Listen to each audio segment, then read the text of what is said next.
আসসালামু আলাইকুম, welcome back to my new blogs. কেমন আছেন সবাই? আশা করি সবাই অনেক ভালো আছেন। আলহামদুলিল্লাহ, আপনাদের দোয়া এবং ভালোবাসা আমি অনেক ভালো আছি। তো এতে চলে আসলাম আমার ভালোবাসার মানুষদের জন্য সুন্দর একটি ভিডিও নিয়ে।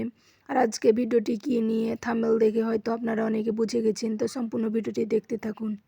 লাইক দিয়ে সুন্দর একটা কমেন্টস করে যাবেন আমার ভিডিওটিতে, আর চ্যানেলটি সাবস্ক্রাইব করে আমার পাশে থাকবেন।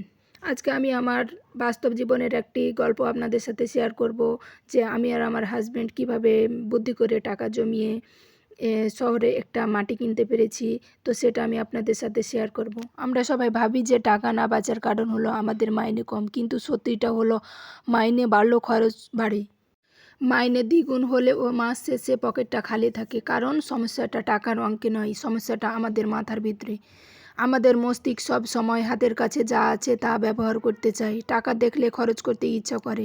এটা কিন্তু প্রাকৃতিক নিয়ম, কিন্তু এই প্রাকৃতিক নিয়মকে যে মানুষ চ্যালেঞ্জ করতে পেরেছে সে মানুষই একদিন আর্থিক স্বাধীনতা পায়। আর সেটা করার জন্য দরকার সঠিক অভ্যাস, সঠিক মানসিকতা আর সঠিক 5টা নিয়ম, যেগুলো আমরা আজ একে একে জানব। এই নিয়মগুলো শুধু তোমার টাকা বাঁচাবে না, এগুলো তোমার টাকার সাথে সম্পর্কটাই বদলে দেবে।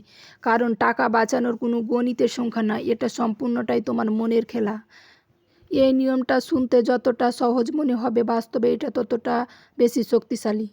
প্রথম নিয়মটা হলো সবার আগে নিজেকে পেমেন্ট করো। আমরা সাধারণত কি করি? মাস শেষে মাইনে পাই, বাড়ি ভাড়া দিই, বাজার করি, ইএমআই দিই, বন্ধুর সাথে বাইরে খাই, একটু এটা কিনি ওটা কিনি, আর মাস শেষে যদি কিছু বাঁচে তাহলে ভাবি সেটা জমাবো। কিন্তু বাস্তবে কি কিছু বাঁচে? প্রায় কখনোই না, কারণ আমরা আগে খরচ করি, পরে বাঁচানোর কথা ভাবি। আর এটা হলো সবচেয়ে বড় ভুল। খরচ করার পর যা বাঁচে তা সঞ্চয় করো না, বরং সঞ্চয় করার পর যা বাঁচে তা খরচ করো। কথার মধ্যে লুকিয়ে আছে সঞ্চয় করার বড় রহস্য। মানে টাকা আসার সাথে সাথে প্রথমে একটা নির্দিষ্ট অংশ আলাদা করে রেখে দাও, তারপর বাকি টাকা দিয়ে সংসার চালাও। এখন প্রশ্ন হলো, কতটা আলাদা করব? মানে কত টাকা মাইনে পেলে কত টাকা জমাবো, কত টাকা জমালে সংসারটা ভালোভাবে চলবে। তো এখন আমি বলবো, মাইনে অন্তত 20%। মানে যদি তোমার মাসিক আয় 10,000 হয়, তাহলে মাইনে পাওয়ার সাথে সাথে 2,000 টাকা একটা আলাদা অ্যাকাউন্টে পাঠিয়ে দাও। আর যদি 20,000 টাকা হয়, তাহলে 4,000 টাকা রেখে দাও। এটাকে ছুঁয়ো না, দেখো না, ভুলে যাও যে এ টাকা আছে। 2 নম্বর নিয়ম, টাকাকে টাকা নয় সময়ে পরিমাণ করো। একটু ভাবো, তুমি যখন কোনো জিনিস কিনতে যাও তখন কি দাম দেখো? 2,000 টাকার শার্ট, 5,000 টাকার জুতা, 15,000 টাকার ফোন। তবে এর পিছনে কি লুকিয়ে আছে সেটা কি কেউ জানো? এর পিছনে লুকিয়ে আছে তোমার জীবনের একটি অংশ, তোমার ঘাম, তোমার পরিশ্রম আর তোমার সময়। 3 নাম্বার নিয়ম, টাকা যদি হাতের নাগালে থাকে তাহলে সব সময় টাকা কিন্তু আমাদের খরচ করার কারণ খুঁজে বের করে।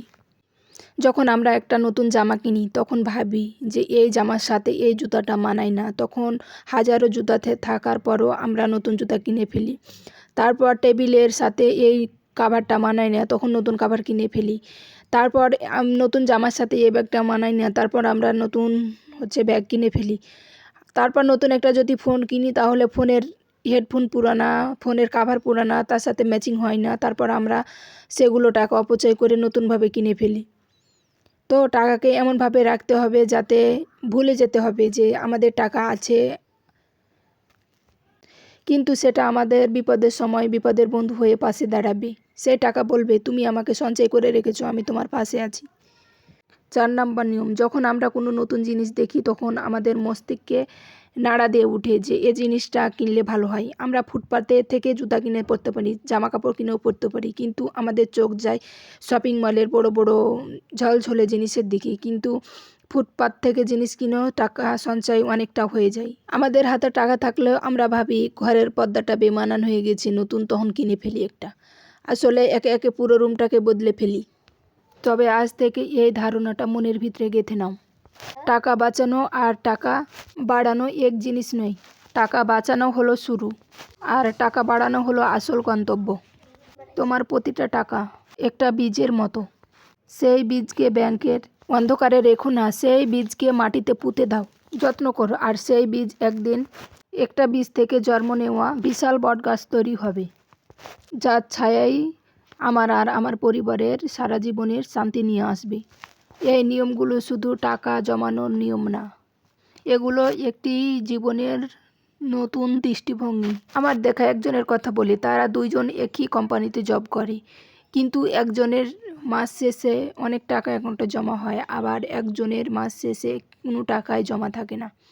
কিন্তু তাদের দৃষ্টিভঙ্গি দুইজনের দুই রকম। আসলে দৃষ্টিভঙ্গি যদি পাল্টায়, টাকা নিয়ম করার যদি নিয়ম খরচ করে চালাই, তাহলে কিছু সঞ্চয় করা যায়। আর যদি কোনো নিয়মভাবে না মেনে চলি, তাহলে টাকা এক টাকাও কিন্তু জমা হবে না।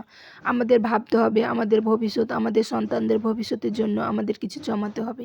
তবে যদি এই নিয়মগুলো মানা যায়, তাহলে টাকার পিছে তোমাকে ছুটতে হবে না, টাকা তোমার পিছে ছুটবে।